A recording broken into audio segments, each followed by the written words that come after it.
大家好，今天我们来介绍这样一个开源项目，非常的具有实用价值，也是我们生活当中呢可能是比较常用到的这样的一个项目。它呢是用来做证件照的。那么证件照这个东西呢，大家知道平时没什么用，某一天突然要用的时候呢，你就会发现没有，然后呢到网上去搜一些各种各样的小程序，好不容易弄好了，打开一看它收费的，然后你就特别不快乐。那么我们今天这个项目呢，就可以给大家带来一份快乐，一个免费的快乐。那么这个是它的一个使用界面，这个咱们待会儿再给大家说。那么它的功能呢，简单给大家介绍一下，它是一个轻量级的抠图，这个确实非常的轻量级，有没有显卡都可以用。然后呢，可以生成标准的证件照，这是标准的证件照，6寸的排版照。下面两个功能呢，它还没有实现，当然这两个功能呢，也是我非常期待的，一个是美颜，你拍照不美颜就相当于不拍。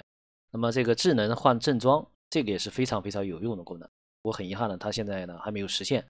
这个我们还需要去等一下它后续的更新。那么看今天的项目，这个是今天的项目，这项目呢非常的小，146兆。大家解压之后呢，还是双击打开，我们来看一下这个项目怎么去使用。这样就启动了。大家看这边有个地址，点一下把它打开。这个是使用界面，本身就是中文界面，所以这个就不用说了。它这边呢可以选择中文和英文界面，换一下，对吧？这个大家可以自己选，这个还是很方便的。然后我们找一张图，它这个下面有例子，咱们随便找一个就行，比如这个图。然后呢，你这边你可以选择这个尺寸列表，它这下面也非常多，1寸、2寸的是吧？5寸的什么资格证乱七八糟的，都是比较常用的。然后我们就最常用的就是1寸照片嘛，咱们选1寸啊。背景的蓝色背景，渲染方式，这个我们待会儿可以都试一下，这个没什么说的。咱们现在开始制作吧。大家看它速度非常快，几乎是秒出的。那么它变成了一个1寸证件照的一个样式，这个是换背景，这个可以自己画。咱们再来看一下，换成红色背景，还可以自定义颜色。它这个自定义颜色呢，不是自己选，它是你要输入这个 RGB 这个值。这个值如果大家想要的话，那么你可能你需要通过别的这种颜色的软件去取一下这个相应的颜色的值。这个渲染方式，这个也挺好玩的，要上下渐变，点一下呢，它会有一个颜色的渐变效果。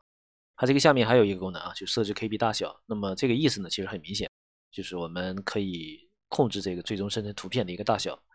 我们在特殊情况下，比方说你要上传到某一个地方去啊，它可能有要求，大小不能大于多少 K 啊，不能大于1兆等等之类的。那么这边就有用了，我们来试一下。那么这边是我们生成的图，我们看一下这个大小是多少。大家看到了，这个一个是135K，一个是433K，都是大于100的。那么这边呢，你可以通过自定义，比如说我们就控制在50K，点一下，大家看这边呢会多一个选项，就是这个图片呢就是50K 的。那么下载下来之后，它就是50K 的。打开之后呢，就这样。因为这个体积变小，那么图片呢肯定会进行一定的压缩，所以这个图片的质量呢肯定是不如这个上面这个图片质量高，这个是很正常的。所以说这个功能呢，大家有需要的时候再去使用，正常情况下呢不设置就可以了。然后就是这边还有其他功能，这个只换底，那么这个就比较简单，比如咱们换成红色的，像这种功能呢也是比较常用的，速度特别快，而且效果也是不错的。自定义尺寸，这个大家都懂，咱们就不说了，你自己控制这个宽高比例，然后来生成这个图片就可以了。那么这个整体的这个项目呢，功能确实非常的好用，只不过它这个后续还有2个功能，目前还没有做好吧，应该是，咱们等一下它后续更新，后续2个功能呢确实也是非常有用的。大家有需要的话呢，可以尽快下载一下。大家拜拜。